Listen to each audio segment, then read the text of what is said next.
They were both gods in the old WWF, icons, sellouts, champions. But put them in the same room, and it felt like a Sunday sermon being interrupted by a Vegas coke dealer.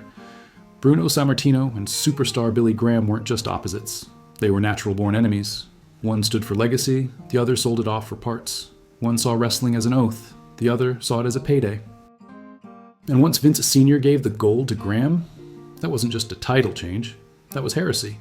That was Bruno watching everything he built get spray-tanned and fed steroids like it was Muscle Beach on meth. Bruno hated Graham for killing tradition. Graham hated Bruno for being a dinosaur who couldn't evolve. What you got wasn't a feud. It was a philosophical street fight dressed in spandex. And here's the kicker.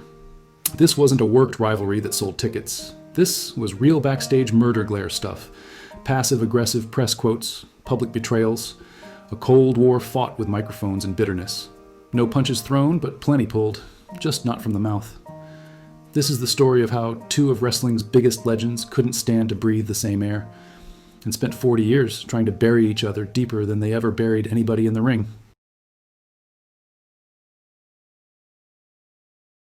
Bruno Sammartino wasn't just a champion, he was the guy they measured everyone else against, and nobody measured up. Especially not Billy Graham, who showed up looking like a Gold's Gym cartoon and stole Bruno's seat at the table. And that wasn't just business. To Bruno, that was personal theft. Bruno saw himself as the moral compass of the WWF. And then he watched Vince Sr. hand the title to a man who had more neon in his wardrobe than cardio in his lungs. Bruno's exact words about Graham? He was a disgrace. A total disgrace. Not a hot take, just Bruno reporting what he thought was fact. He hated the drugs. He hated the flash. He hated the promos where Graham called himself the man of the hour, too sweet to be sour. Bruno didn't get it. He just saw a loudmouth who didn't pay dues. And when Graham got the belt, Bruno thought the business was finished. He buried Graham for decades, called him a roid freak, called him a fake, said he stood for nothing. He wasn't wrong, but he wasn't forgiving either. When Graham tried to apologize years later, Bruno refused to even be in the same building. That wasn't heat, that was irreversible contempt. Here's the kicker. Bruno wasn't jealous. He didn't want the spotlight back. He just wanted Graham gone, scrubbed from history like graffiti on a church wall. To Bruno, wrestling wasn't about charisma, it was about respect. And Graham didn't earn it. He screamed it into a mic, and Bruno never heard a word. Billy Graham was everything Bruno Sammartino wasn't, and he made sure everyone knew it. He was loud, ripped, tan, chemically enhanced, and proud of it. Bruno called it disrespectful. Graham called it business. But behind the face paint of charisma was a man who absolutely hated being treated like a joke by a guy who hadn't cut a promo since Nixon was in office. Graham didn't just dislike Bruno, he resented him. Bruno was the old guard, and Graham was trying to blow that guard up with a promo and a pec flex. And when Bruno started burying him publicly, saying he was a disgrace, a phony champion, a drugged-up clown, Graham snapped. Not just professionally, personally. He went on record years later saying Bruno was so bitter he couldn't even say my name without spitting. And he wasn't wrong. But Graham didn't want forgiveness. He wanted credit. He wanted respect. The kind of respect he'd never get from Bruno, who still thought calling your opponent a bum in broken English was enough promo work for a main event. Graham spent his later years trying to rewrite the legacy Bruno tried to erase. He repeatedly begged for peace, and Bruno wouldn't budge, called him poison for the business. Even when Graham was on death's door, the best he got was silence. The superstar didn't get the handshake, he got the cold shoulder. He did get the belt, but he paid in full, with Bruno's Cold War, in public and private every year after. He played loud, he played dirty. But when it came to Bruno, Graham died still waiting to hear, "You did good?" He never got it. Bruno Sammartino and superstar Billy Graham didn't just disagree on the style of wrestling. Their hatred was a backstage grenade tossed into every locker room gathering. Graham was the new wave, flamboyant, steroid-fueled, crowd-crashing. Bruno was the immovable rock of old-school respect and tradition.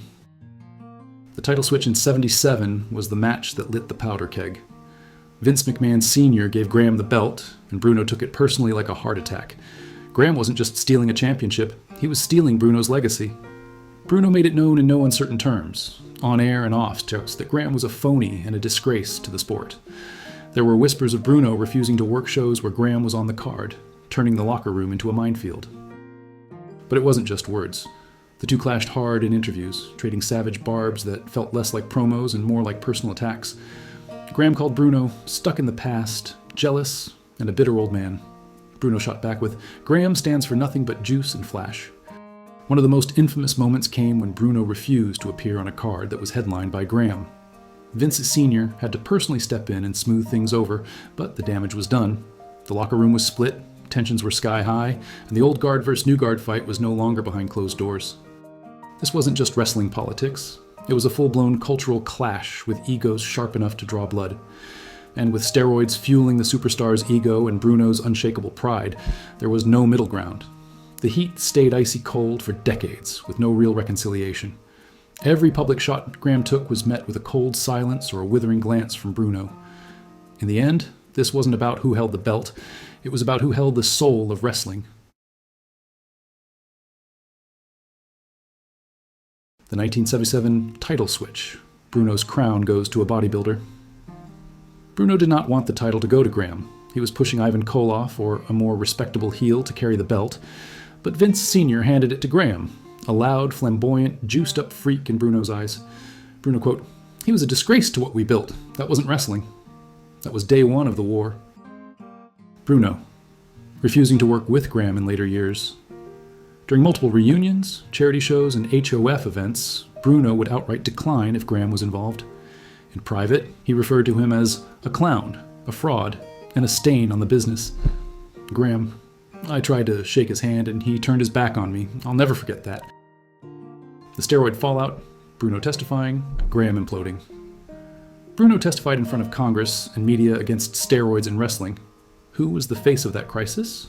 Superstar Graham, the poster child. And Bruno went in on him publicly. Bruno, he poisoned wrestling for a generation. Graham, already dealing with health fallout, tried to apologize, but Bruno saw it as too little, too synthetic.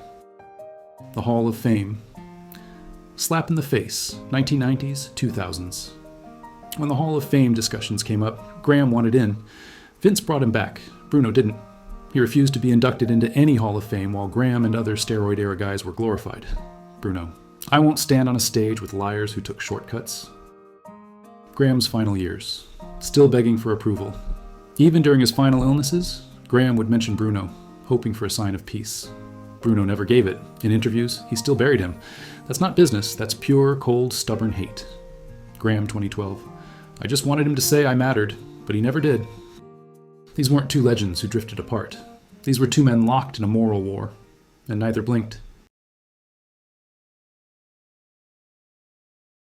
Bruno Sammartino and superstar Billy Graham didn't just stand on opposite sides of wrestling, they stood on opposite planets. Bruno built a legacy out of silence, stiffness, and old-world values. Graham carved his out of neon lights and supplement catalogs. They didn't just hate what the other stood for, they hated the fact that it worked.